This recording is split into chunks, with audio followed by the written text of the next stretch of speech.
The lighting was such that as people opened the door of the church and each person came in, it looked like every person was just surrounded with light. They were backlit. And I was so moved. I was like, oh, maybe this is how God feels when God looks at us. That God sees us surrounded by this, like just light coming out of us.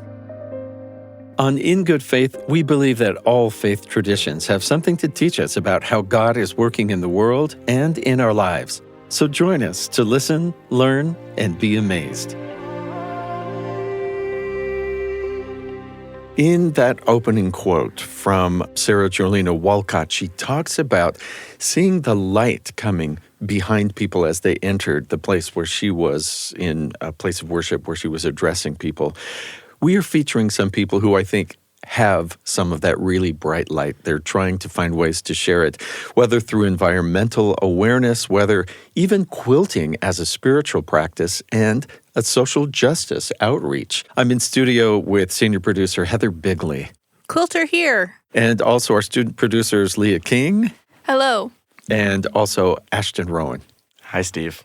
I was walking on the exhibit floor at the Parliament of the World's Religions in August in Chicago, and I was struck by this series of quilts that were put up, and they were not what you would call your typical geometric patterns. That was because they turned out to be the last words of George Floyd.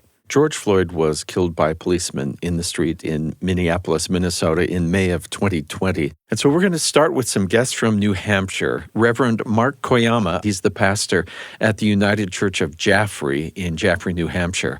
Also, one of our quilters we'll speak with is Dr. Harriet Ward. She's a scientist, a Christian activist, and the chair of the Anti-Racism Ministry Group in New Hampshire Conference of the United Church of Christ.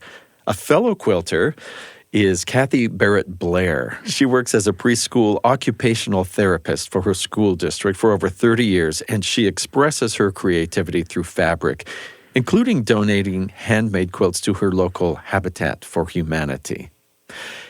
And I'm wondering, quilter Heather, what is it that caught your mind about these quilts? I didn't get to see the quilts in Chicago. I actually went and looked at the quilts on their website, and you can too, at saqm.org. All the quilts are there featured. And what caught me was this idea that's going to get explored about what we traditionally think quilts are for and what these quilts are actually doing.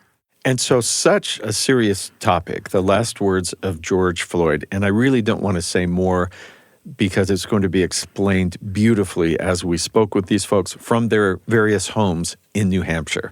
And I started with Reverend Mark Koyama.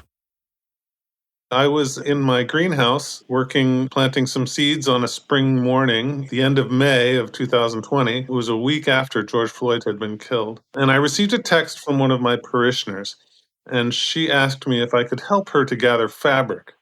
So that she could make a Black Lives Matter banner that we could put on the front of the church. The church had been really activated by the murder of George Floyd and was interested in coming out, so to speak, with their support of Black Lives Matter. But when she asked me that question, it spurred a kind of a chain reaction of thought process for me. I thought, well, I have a number of people in my church who like to work with fabric.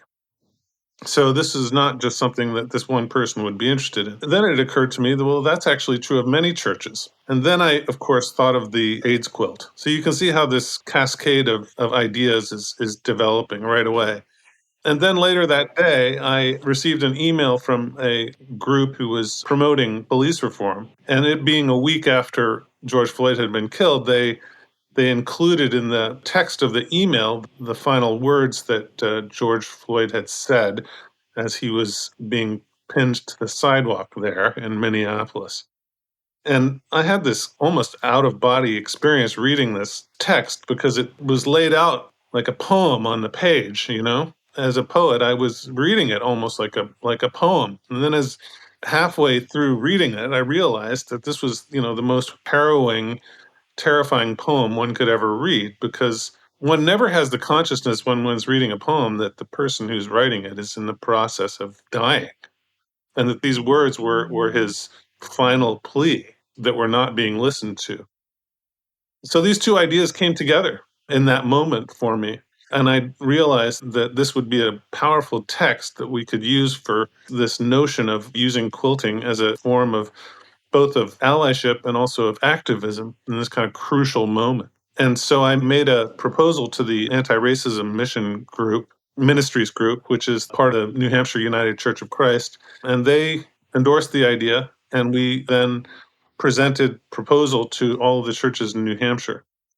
And 9 churches returned and were interested in taking part. So we broke those final words into 8 stanzas, essentially. And we had an introductory quilt, which says George Floyd's last words, and a final quilt, which says Black Lives Matter. And then the 8 quilts between the 1st and the 10th were the quilts that had the final words broken into stanzas. Harriet, you mentioned yourself being a quilter as well as Kathy. Tell me about when you first heard this idea and what went through your mind, what you felt. Uh-oh. Well, I say uh-oh because I was on it was then called the Racial Justice Mission Group of the New Hampshire Conference. It has a new name, which is Anti-Racism Ministry Group, and I chair that. You know, there are not a lot of Black people here. I don't see Black people. I can walk around all day and never see another Black person in Exeter, New Hampshire. Never. So I'm looking at this and thinking about how is this going to work? How is this going to be coordinated? I was just skeptical. What I did was send this announcement, make sure that it got to all of the churches in our conference, 132 churches. And then later on, I also said, well, I'm a quilter. I'd like to do it too. What happened to George Floyd hit me in a very different way than would hit any person who is not Black. It would have to. And I just attribute it to, you might witness it, but I experience it. Right. And that's a little different. So I was experiencing it, and everybody else was witnessing it, and the twain were not meeting because we didn't exactly share a purpose. I complained about the racism I confronted just making a quilt in a sanctuary. Moved the quilt from the sanctuary and went home and finished it. It was very painful. It was actually traumatic. And now I've learned a lot from Kathy that I can share and create something amazing, not just in something that you see, but in something I feel in the experience of quilt making, because I've changed after having made 2 quilts with Kathy. And I'd never in my life made a quilt with anyone except my grandmother, who was an old Black lady, right? Which I am now. So this has been a transformative experience for me, feeling that I needed to actually leave the church to finish my quilting to a place where all I can think about is what quilt will I make with Kathy next time. So it's been a really good thing for me. It really solidified the ministry because I have Mark and Kathy. Which of George Floyd's words were on the quilt you worked on? So this is interesting. Quilt 9, which was the one that had 1,380 squares that are sort of ombreed up. Mm-hmm. And it says, I can't breathe in ragged ribbon. And in my church, they said, we want to do the quilt that says, I can't breathe because it's just 3 words and we'll be able to get it done fast. And I said, wait a minute, I can't breathe are the most important words. And my people, my ancestors have been screaming those words for centuries. We've had the breath snuffed out of us in so many ways for centuries. Even growing up in a family that said, don't breathe, you'll get in trouble. If you confront a white person and you're not sure what's going on, don't breathe. I wanted, I can't breathe. I thought those were really important words. And the people who were going to sew them thought they were just 3 words, let's get them out of the way. So I did, I can't breathe. And those words to me mean everything. It sounds like because the Anti-Racism Committee is part of your personal ministry, I'm just wondering what you felt spiritually, whether it's connection to God, to ancestors, or to the work you're doing while you were doing the quilting. Well, I had some moments where I don't want to get too magical about it, but I know that I could feel the godness. When I was working in the sanctuary, I had this whole giant church space to work in, and I was literally building that quilt on a design board under a cross. And at one point, I kind of looked up because I don't use patterns. There's all kinds of beautiful stuff in the fabric itself. And so I was letting the fabric almost decide where and how it wants to be. And as I was doing that, I looked up at what was growing, and there was a cross in the quilt. And it's barely visible, but it just grew. The quilt starts in the bottom of the quilt, and then it goes into the light, just some Black liberation theology going into the light. And up just as you get into the light, there's a cross. And that really hit me. Mm.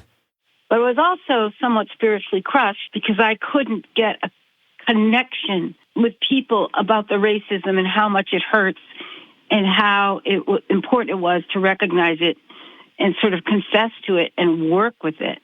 I couldn't do that. And so it was kind of lonely spiritually because I was in a different place. I was in a place of an experience where others were in a place of witness. But going forward, when I work with Kathy, that went away. I feel spiritually lifted when I'm with Kathy and fabric. Well, that's a great segue to ask Kathy first about her quilting and what you thought when you first heard about the project. I first heard about the project because my pastor, the Reverend Cynthia Bagley at the United Church of Christ in Keene, forwarded to me the email that talked about this vision of creating 10 quilts to memorialize the words of George Floyd or to witness to those words. And again, we were in COVID and our church was really in a very, very much of a lockdown kind of situation. And so the only thing that I thought was that I don't want to do this all alone, and maybe there's a way I can ask the youth in our church to participate. They did participate, many of them, youth and their families, in cutting out the lettering of the words on the quilt that we did, and that was quilt number 4 in the series of 10. So on our quilt, please shows up a few different times. Please, man, I can't breathe. Just get up. I can't move. Yeah, Mama is at the bottom of the quilt. It has 9 or 10 lines of lettering, and I actually said that I was willing to take one of the quilts that had more words or more lettering because I felt like I had the skill and with the youth help and maybe the resources to be able to do a quilt that had more word content. We were given sort of a template of how we were to do these quilts, and I followed the rules more or less. And that was black background and a certain color scheme on this quilt. And my color scheme was sort of orange to yellow lettering. But on the back, I used some of the border that I created to make a cross on the back of the quilt. And I felt that was really an important piece. And I guess if I were going to be doing it again, and what I've learned from Harriet, I wouldn't have followed the rules. And I would have maybe used my own instinct to actually include the cross on the front of the quilt along with the lettering. I'm wondering if you can talk to me about just the emotional or spiritual impact of this. You weren't just lettering a wise saying from a sage of the past. These are George Floyd's personal responses, his pleas, and the dying requests of a man. First of all, the quilting experience during the summer of 2020 was quite isolating. You know, generally, I think about quilting with others most of the time. And we only had a couple of months to get these quilts completed. We hoped to have them done by September. So, you know, we were working June, July, August. One of the things that I found myself doing was wanting to read and learn more about the issues around racial injustices in our country's history and learning just more so that I could understand what I was hearing in the news and trying to put that together. And the thing that I don't know that it happened during the summer, but it happened as we all gathered to bless the quilts at the Cathedral of the Pines. Then I really felt like I was part of this group of people who wanted to have some kind of a relationship in being allies. And I don't think we knew what that really even meant, but it was powerful to be at the top of this mountain and seeing all the quilts together. Mark and Harriet said, I think we need to continue this ministry some way, and invited people to participate in that, continuing whatever it was going to be. And I said, yes, that's where developing really authentic relationships with Mark and Harriet made a huge impact on me. And I think if there's any, transformation, that was for me developing relationships with people I didn't know before this whole project, and yet who are very important to me. And we have a shared mission that we're really trying to work together to bring this ministry along and help people to talk about the hard things. What about anti-racism can they do to help change the world, change how we each respond? Thank you, Kathy. Mark, tell me about the moment when all those quilts are finally in one place after those 9 different churches have been working on them. I hate to say it, but really, when I first came up with this idea, I was really not cognizant of the profound significance of quilting. It was almost like an arts and crafts project in my mind a little bit. To even say that makes me feel bad about myself because really it's like I did not comprehend the gravity and the gravitas of what was happening until we brought them together. And then when we brought them together, it was like we had done this incredible thing. It was almost like the hair on the back of my neck was standing up, because it was just one of those moments where it was like far, far greater than the sum of its parts. I didn't really know how profoundly the art of quilting communicates intentionality and prayerfulness. Living with those words for that period of time was, in a sense, it was a bit like a spiritual practice, because you take hours and hours and hours on one word. This is intentionally very, very, very, very slow. And when you live with a word like claustrophobic, it took me all day to cut those letters out. I'll tell you, if you spend 6 hours with the word claustrophobic, it's a different experience than just saying it. And then if you think about the context in which that word was said, it becomes even more intense. So you've taken these quilts out as a ministry to different places, including where I saw them in Chicago, not that close to New Hampshire. And they're at the Parliament of the World's Religions. And just from the people who came by or who spoke with you at that event, for instance, what kind of conversations or reactions does that engender? In the last year, the quilts have been to, almost 90 places. They've been all over the country. One of the things that we found is, Harriet can speak to this too in a really powerful way. Originally, when we sent out the quilts, we insisted that we had to be with them, at every venue. Then recently we've said, okay, we'll let them go a little bit, see what happens. And they act as a kind of a very, very interesting kind of liturgical and provocation in a lot of churches. And they do really amazing things at many, many different places. Do you want to talk about that, Harriet? Yeah, I felt really proprietary about them and protective of them. I mean, even handing my quilts over to Mark for the first time, I felt like I was giving away children to a stranger. Mm. And what are you going to do with my quilt? And then when this whole installation came together, the first time they left us where we couldn't be right there with them, I think they went to Ohio, which is really far away. And I was really worried about the care they get. But I was also thinking, we were involved in the quilts. We're more important. We need to be there. No, it's not me talking about the quilts. It's not me docening the quilts or guiding people in their experience with the quilts. It's letting people and churches respond to the quilts. And so when I step back and listen to the responses, I've been really blown away And I learned so much. I mean, and people are so inspired.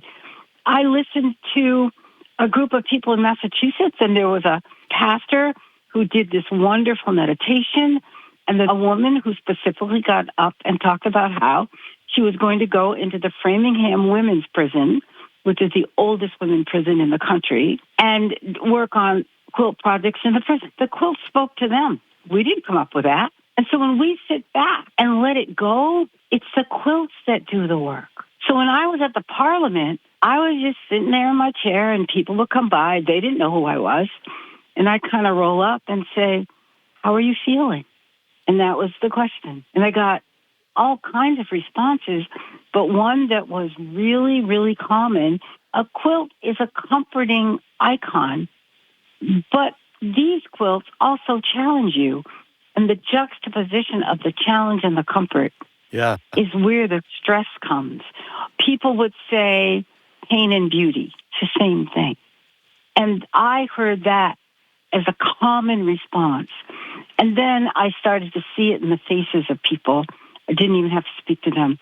I could see people walk through and just sort of stop. And I just got off on watching where they stopped and what they were looking at, and maybe try to imagine what they were thinking, because I realized that if I interrupted what they were thinking, I was interrupting. So interesting what you point out there about, we even call quilts comforters.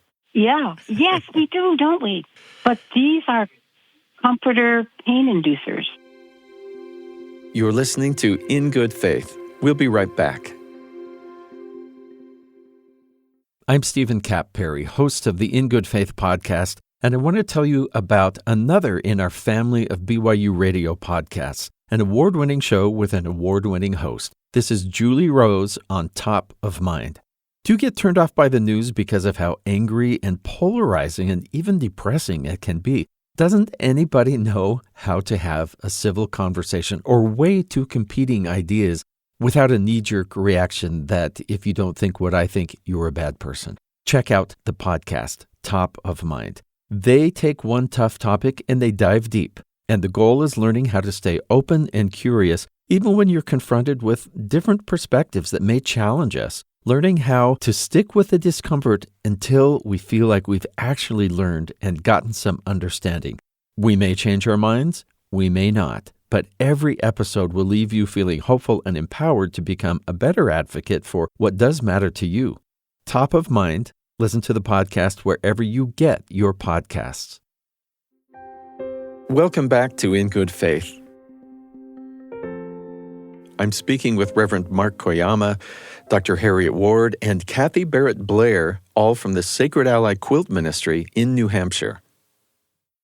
So the Sacred Ally Quilt Ministry, is there something in the future or future goals? When you first talked, Mark, you had the AIDS quilt come to your mind, which of course covered hundreds and hundreds of feet when all of its various parts were assembled. And I'm just wondering what you see in the future for this. We've had lots of ideas, and I think that one of the things that we're hoping to do now is we're hoping to try and engage more churches and more institutions in the actual process of actually making quilts and confronting racism in this way. Because I think we've kind of stumbled upon a pretty remarkable mode of kind of getting into this difficult conversation that a lot of particularly white people are very reticent to get into into the conversation around race. I like to call it kind of a rhetorical sleight of hand in a sense, and it has to do with this comfort challenge thing that we were just speaking of. When people come to see the quilts, they think that quilt, as we have just said, is a comforter. And so when they move through the exhibit, then something shifts for them. But what this does is it creates this opportunity and a context for conversation in this really quite remarkable way because of the prayerfulness and the kind of intentionality of the creation of the quilts. So another phrase that I like to use is multiple opportunities for transformation. And it comes with just viewing the quilts and having conversations about them. But really the hoped for most intense form of transformation comes from actually making a quilt, because it's such an expression of intention and shared purpose, right? When you have intention and shared purpose that culminates in a symbolically resonant object, then you have something that is really quite powerful that you can point to in your church, and you can say, we made this together, and this is something that we learned from that process. Kathy, as you think about being involved in these quilts, how has God surprised you in how you see God working in that? I personally think that God is all about love, and other people have been able to draw nearer to God and one another in experiencing the quilts. And I'll tell you, the youth group at my church witnessed the quilts, and the youth leaders said to the young people walking around the whole display of them, stand next to the quilt that speaks to you. And these dozen or more youth wandered throughout the quilts and then settled next to one each. And then she asked them, and tell me why you chose the one you did. And the responses from these young teenagers was so profound. And I was so moved by that experience, and see so much hope in the future with young people like this who can be moved and who are able to articulate what it is they're thinking and feeling. And I see hope in these relationships and the future of the church, and that's been really important in my experience working with this whole ministry. That was the Sacred Ally Quilt Ministry. So like Steve, I was able to go to Chicago and I could walk through these quilts. And Harriet mentioned she would go and she would talk to people. But when I went through, nobody was there and it was just me alone with my thoughts and these quilts. And I walked through and I remember feeling just chills, my hair standing up, because you can read the words and you hear George Floyd realizing he's not going to make it, and he starts to reach out to people around him, and he starts talking to his mom, and then you see all of these words on the quilts, and they're really beautiful, but it's a really tragic and chilling experience. And I was struck by the effect they've had. First of all, they say that making them was a contemplative experience, like cutting out the word claustrophobia for 6 hours in this context. That's a reason to think. Yeah. And then picturing Harriet there in the sanctuary with her quilt just sewing away and contemplating under the cross there. That's a pretty unforgettable image to me. Yeah. Right. That whole process of piecing a quilt, Harriet talks about, it's sort of the quilt kind of speaks to you and you sort of move the fabric around. I've done that lots. I love to quilt. I love to be immersed in the color, and it's a very tactile experience.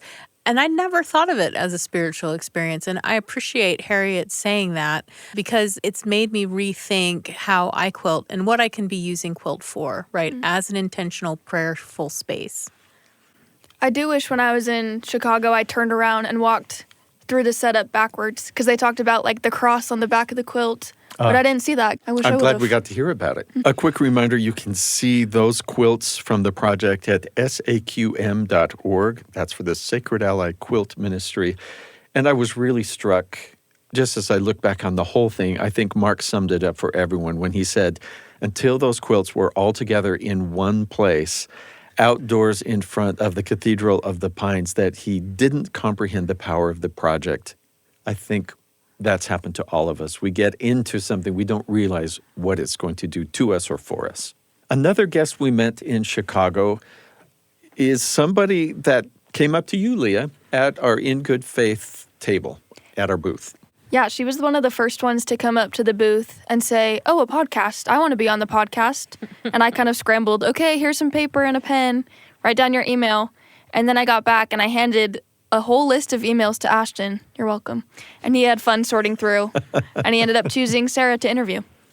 She's a very enthusiastic person, and that shone through when I started researching her and looking at her website. And I was immediately fascinated by her and knew we had to have her on the show. And she was willing to come on, and we had an amazing conversation. She's one of just a few guests we've had who come from the Quaker tradition originally. And even though she has sort of traveled physically and spiritually throughout the world and traditions. She draws a lot on that, and I hope people listen for this amazing childhood experience with God she's going to talk about. Sarah Jolina Walcott has a degree from Union Theological Seminary and the Institute of Developmental Studies at the University of Sussex, and she's a consultant. We'll hear more about who she consults with. She was a traveling singer in India and has been a correctional chaplain. It's quite a varied resume. And I love hearing about her spiritual journey. So I grew up in a small house on the edge of a great big hill, which was on the edge of a great valley, in what we now refer to as California in the East Bay Area.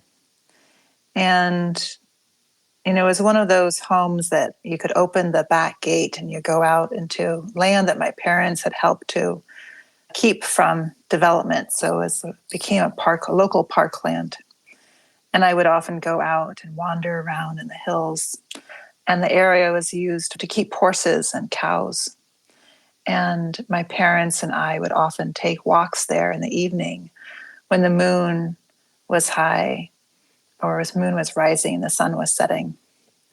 And we would look across the bay at the twinkling lights of San Francisco. And I always had a very strong sense of home and belonging. And those were the places that my father and my mother as well, both of them talked to me and told me stories about God and invited me to, both explicitly and implicitly, shared with me their love of the divine in the natural world. And I now can say that many people, I think, have very mystical experiences of God when they're young kids in nature. It's a pretty common story. And I certainly had my first kind of profound spiritual experience when I was probably 6 or 7, and it was in those hills, lying on the ground and looking up at the moon. And I just felt such a deep presence of the Holy Spirit all around me. And that point for me, the name was less important. It was like a feeling. Interesting. Yeah. A feeling of devotion. And then my family was Quaker. I come from a long Quaker family. And so those connections were nurtured in the context of my Quaker faith, of my family.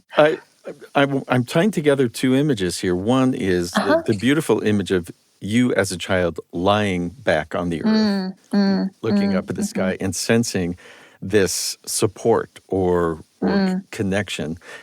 And that's nature. But then with people, to go to Quaker meeting, and if this has been done as the ones I've attended, often they're sitting in silence until someone feels moved upon by the Spirit. Did you feel that same sort of connection in those meetings as you did in the canyon?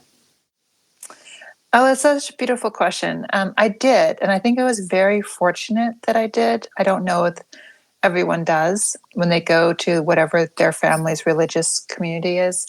They may not feel that same connection. I did, and I could actually, I remember when probably at a similar age, definitely before I was 10, sitting with the adults in the meeting. And so there was one of those oriental carpets on the floor. And it was just so happened that literally every person's feet was on a different flower in the carpet. And it was this profound moment for me. And I was just in the depth of the silence and the holiness of the Spirit. And I gave my first ministry, and it was about the Spirit of God is these intertwining ropes of the carpet that are connecting all the flowers. And we are the flowers, and the Spirit is the vine that's connecting us. And now I have some biblical imagery around that. But at that point, it was really just taking what was literally in front of me with that carpet. And that was, I think, a moment when I really connected my internal experience with this social community, with the divine. And I'm sure some of the adults there were thinking, out of the mouth of babes. Because they had sat with their feet on that carpet many, many times without having many times. Children often offer profound ministry. I think they often see the things that adults we're just so used to it, and it's right there. It's right in front of us. When did the connection you felt with the earth start to turn into this lifetime commitment? So it was always there. In high school, I was very concerned about climate change, as were many of my peers, and my parents were local environmental activists. So it was always there, it was always present. And it didn't take that long before I realized that most of the conversations were dominated by people who were not bearing the brunt of the problems. The people who were trying to solve the problem were not the ones who were experiencing the problem firsthand. And that has racial and class dimensions in our society. And two, it was just kind of became clear that this was a problem of worldview and mindset, and that climate change was also not just a technological or policy crisis, but a spiritual crisis. And that led me down this sort of really kind of set of rabbit holes. So I was aware of that. And then I also had a call to ministry. And those two things were kind of happening at the same time, right? I sort of was I was reshaping how I understood ecological challenges in our society at the same time that I was having my own sort of call to ministry grow. And for those of you who know much about Quakers, you know that Quakers don't have a professional ministry. And so I did a lot of service for the Society of Friends as a young person, and it was very fulfilling. But there wasn't a clear pathway for me as someone who felt a very clear call to ministry.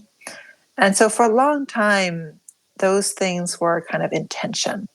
And then when I was working in India, skip forward several years, a whole bunch of different things happened. And one of them was that I became a singer. I realized that what it meant for climate change to be a spiritual problem, a spiritual challenge, was that we had to engage in the question of what is it that sustains us. And the answer to that question could be found in music and art and dance and culture and tradition and ritual and spiritual community. And those things were all connected to each other. That, for me, was kind of like my aha moment. I would just have to maybe interject and say a lot of people would say, no, it's about technological innovation and turning down our taps. Yeah, that's what I used to think of too.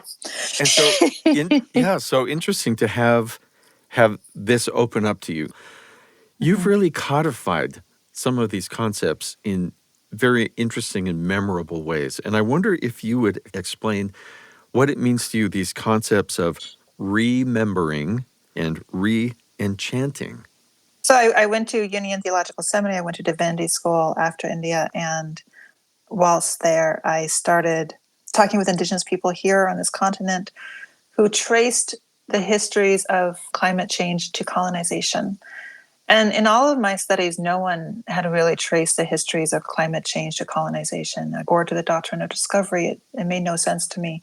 So I did a lot of historical and theological history, church history work to better understand what they meant by that and to understand how climate change is connected to the histories of colonization. And then in the process of doing that, when I was engaging with really some terrible histories, like very violent histories of the church, and doing so in seminary, right, in a very Christian context, and doing deep biblical exegesis at the same time, I kept on having these, it was somatic, it was emotional. The process of thinking about where we came from was not simply a verbal narration. It was an embodied experience, and it was spiritual. I was reconstituting how I understood the Bible and how I understood God through engaging with these histories differently, which was completely unexpected to me. Because I was trying to have my relationship with God be the primary thing in my intellectual research, I had to engage with research differently. I had to engage with the historical questions I was asking differently. I had to have a level of how I was embodying how I understood the divine and how I understood myself needed to change. And I started referring to that process not just as re-narrating, but as remembering. And I started teaching as I realized that remembering, which in some ways I think it's one of the most common across the different faith traditions, is a command to remember. Right.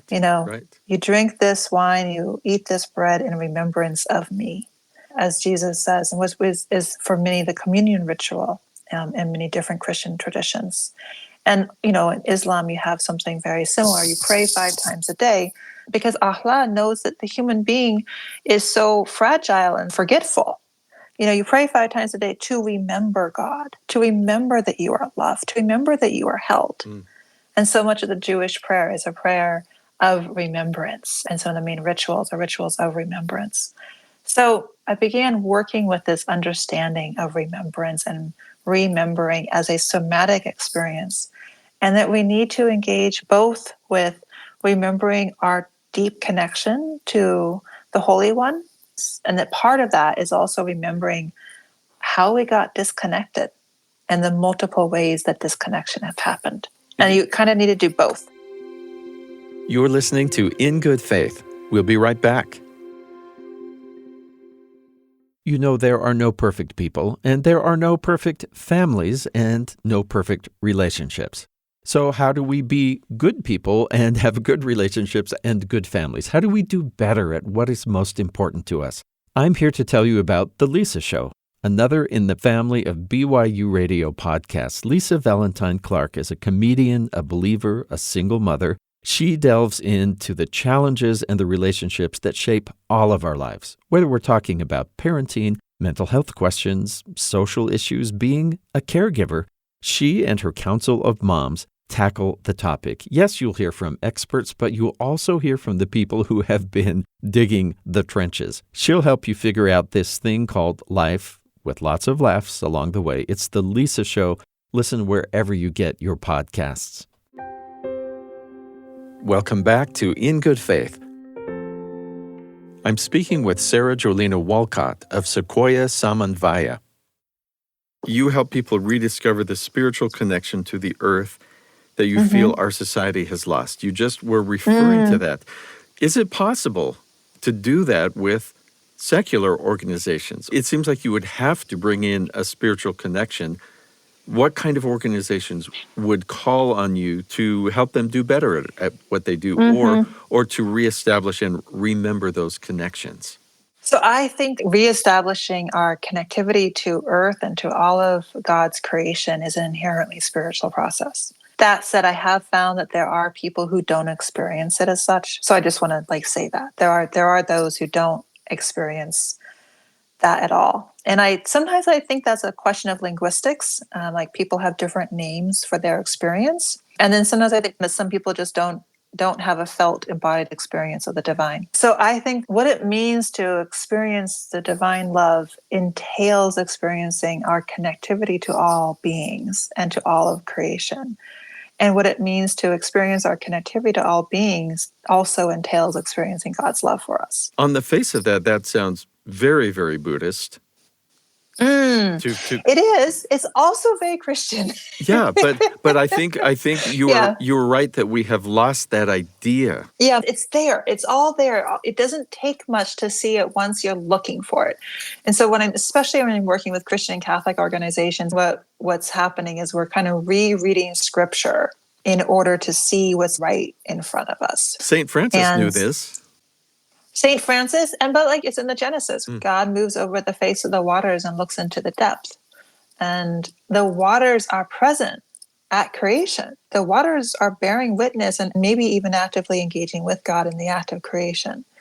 That they're there. They deserve being mentioned. And so much of the creation story is not as much about humans as it is about the plants and the animals and the seeds. So within these core texts, Jesus is constantly going into the wilderness and using agricultural imagery. And you could see Jesus as a man of his watershed. He stays in his watershed throughout his ministry and throughout his lifetime. And he's constantly going to the wilderness to talk to his Father. Some people are afraid of this, to open their minds to the truths and the knowledge of other faith traditions. But you've been open to that, and especially drawing from them their wisdom about the connection to the creation. Quakers as a whole tend to be very open to multiple traditions. It's pretty common that you'll have a diversity of perspectives and a diversity of experience and have had profound spiritual connections in those other traditions before or even during their time with Quakers. So I grew up in a community that uplifted that capacity. And I was like very, very, very Quaker, by which I had no interest in any other tradition. When I was in India, I had a couple of experiences that I think of it as like expanding my listening. I could still hear Jesus, but I could hear other beings that were from like it's like a different sound. It felt like hearing notes I hadn't heard before, or hearing like music I hadn't heard before. Interesting comparison. You speak a lot about ancestry and ancestors too on your website and in your work. Our ancestors are so important. Where do we come from? Who our ancestors are informs us. It doesn't determine who we are, but it informs us. And so when people are often working with particularly some of the more challenging histories of colonization, and they're looking at their own family, or they're looking at their own family's relationship to land and to water and to inheritance, and to how do they relate to the land differently. Like, it doesn't take long before they start looking at how do their ancestors relate to land and water, and how do we want to relate to how our ancestors related to things. It's really common that individuals will talk to me about their family. And for my own family and my own journey of retelling history, I started looking at my own family history differently. And I come from some of the founding fathers of the United States of America on my father's side, and understanding what they did and how they did it in a different key has really helped me understand how I can relate to land and water and to the divine in a different way. And so, in part because I've done that with my own family history, I help other people. And so I talk about it as ecological family history. How do we tell stories about where we come from that incorporate lands and waters and the peoples of lands and waters, indigenous peoples and people from other parts, different parts of the world? How do we incorporate a multiplicity of stories into our own story? And you've got me thinking about not only people, but also places. You talk about the ecological situation. Throughout the Old Testament, for instance, you hear about, and we have been promised a land, or I return to the land of my fathers. There's this big connection. Absolutely. Absolutely. And we carry the story of the land and the history of the land in our bodies, like everyone does. And it's in our food traditions. It's literally in our genes. And for some people, when they return to the places their ancestors are from, they have this immediate recognition, and it's like they know the land. There's a little bit that I don't think I will ever fully understand, but I think there's a poetic beauty in the, like, I think of it as, how do your bones connect to the stones of where you're from and of where you are now? And that as people connect to land, it's one of the things that can be most helpful and most healing is connecting with land and water. Figuring out how to do that well in a society where connectivity to land often looks like property ownership can be really difficult. Yeah. When people have the experience of having land or water that really calls to them, the value of honoring that. And of going there, visiting it, moving there, it means different things for different people. And letting the external landscape speak to your internal landscape. How has your experience since a very young age a connection with God? How has that changed or deepened or maybe for a while been elusive in the course of your life? What has that journey been like? You know, I sometimes think of it as like a door that's always open. Sometimes I might be further from the door, but it's always open. It's never closed. Sometimes when my life has been difficult, sometimes that sense of the divine is like the thing that kind of keeps me going, or keeps me, you know, when I've been traveling overseas or feeling very alone, you know, very separate from my family, or very separate from my own lands, the lands that I feel connection to, and my friends, like that connection to God has been that which carries me and comforts me, as well as that which spurs me on, like pushes me a little bit. So I've always felt it. I think there have been times when, like these days, my access points have changed. The prayers that I have said have shifted over time, or the songs have shifted. The places where that's easy for me to find it. So there was a while when I had a hard time feeling God in a church building. I felt God in the wilderness, or I felt God like in Quaker meetings. If I went into a church building, I didn't feel it. And then I was working in a church. I was actually at the front of the church one time, and I was giving a sermon, and I was just sitting and I was waiting for everyone to come into that church building. The lighting was such that as people opened the door of the church and each person came in, it looked like every person was just surrounded with light. They were backlit. And I was so moved. I was like, oh, maybe this is how God feels when God looks at us. That God sees us surrounded by this, like just light coming out of us. And we don't always see that, but it's actually always there. And that was one of several moments that actually led me to experience the divine in churches. But I'm also just grateful to have that like glimpse into how beautiful God sees us, That was Sarah Jolena Walcott. And you can find out more about Sarah Jolena at her website, sarahjolena.com, SARAJOLENA. One of the things I really liked about her interview was this sense of responsibility she has and this sense of rethinking. And I think that, she codifies her re-enchanting and remembering. And I think she could do the same thing with these words, responsibility and rethink. And I think it relates to the quilts in the Sacred Ally Quilt Ministry as kind of challenging the way we look at things and challenging the way what we feel our duty is. The way that the Sacred Ally Quilt Ministry made these quilts in order to challenge ideas and challenge the way we think about quilts, just as the same way Sarah Jolena challenges the way we think about the earth and our spiritual connection to it, and that we have this responsibility to care for each other and for the earth. What I wrote down is the people who can make the change often aren't the people being most affected by it. Yeah. So it is taking sort of a responsibility to watch out not just for ourselves, but for others as well. And I loved her spiritual journey, which she said for her, it's like a door is always open. Sometimes she's really close to it. Sometimes she's a little further. But that was a really comforting, to draw a word from our episode, a comforting image to me of this door always being open wherever you are in relation to it, that you could move toward it. I think one of the things that really stood out to me from our friends from the Sacred Ally Quilt Ministry, Harriet talks about there's a difference between witnessing and experiencing. Yeah. And even if we, as outsiders, are witnessing, we need to be attentive to what's happening for the person who actually experiences it. And we need to be compassionate and thoughtful about how we engage with them.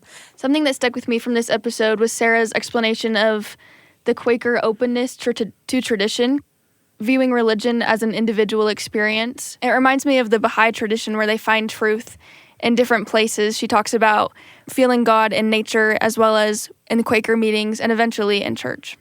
And if you're interested in what Sarah Jolena is talking about, we actually have a previous episode on nature, episode 133, Nature and the Divine. And we found out that Sarah Jolena and Victoria Lortz, who's a guest, are actually friends. And Victoria Lortz has a Church of the Wild where you can learn the teachings of Jesus in nature to help you in that spiritual practice.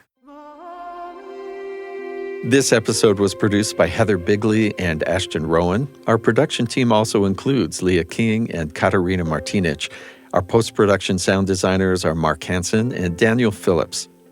In Good Faith is committed to the idea that we all benefit from hearing people of widely varying backgrounds share their personal experience with faith and belief.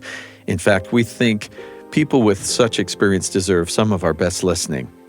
If interfaith understanding means something to you, be sure and leave a comment or a review on YouTube, Spotify, Apple, wherever you get your podcasts, and help us spread the word.